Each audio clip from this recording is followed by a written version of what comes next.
शिव शंकर भोला धुनी रमाए हे।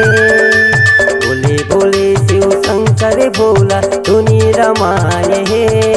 तेरे आगे माता के नवरात्रि चिलम लगाए हे। तेरे आगे माता के नवरात्रि चिलम लगाए हे।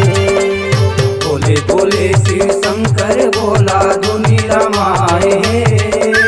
बोले बोले शिव शंकर भोला धुनी रमाए हे। तेरे आगे माता के नवरात्रि चिलम लगाए हे। आगे माता के नवरात्रि चिलम लगाए हे।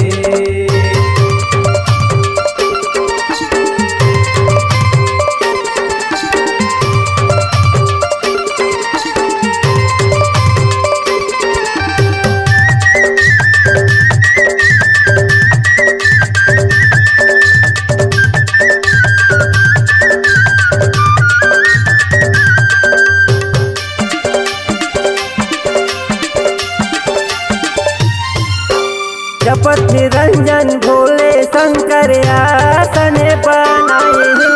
निगचाला के सुंदर भोला बिछौना बनाए हैं।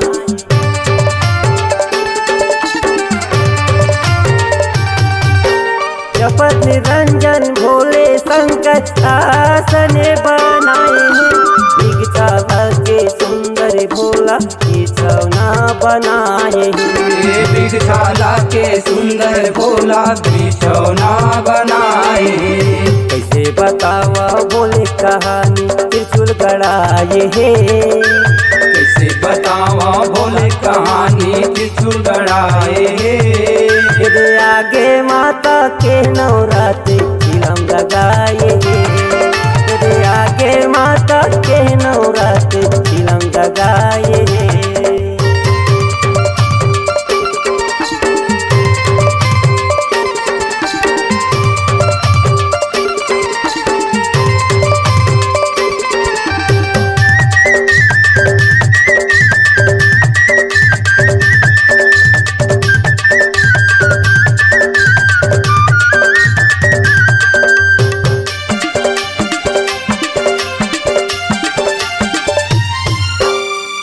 परे तीन मरी मसाने सबो झूपते आए हैं।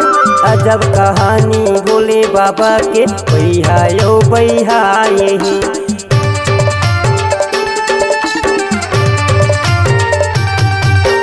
तुरहिन परे तीन मरी मसाने सबो झूपते आए हैं। अजब कहानी भोले बाबा के बैहायो बैहाए हैं। अजब कहानी भोले बाबा के बैहायो बैहाए। गांजा धतुरा पिया थे बाबा औ भकवाए हे। गांजा धतुरा पिया थे बाबा औ भकवाए। तेरे आगे माता के नवरात्रि चिलम लगाए हे। तेरे आगे माता के नवरात्रि चिलम लगाए हे। बोले बोले शिव शंकर भोला धुनी रमाए। बोले बोले शिव शंकर भोला धुनी रमाए। तेरे आगे माता के नवरात्रि चिलम लगाए। आगे माता के नवरात्रि चिलम लगाए। तेरे आगे माता के नवरात्रि चिलम लगाए हे। आगे माता के नवरात्रि चिलम लगाए।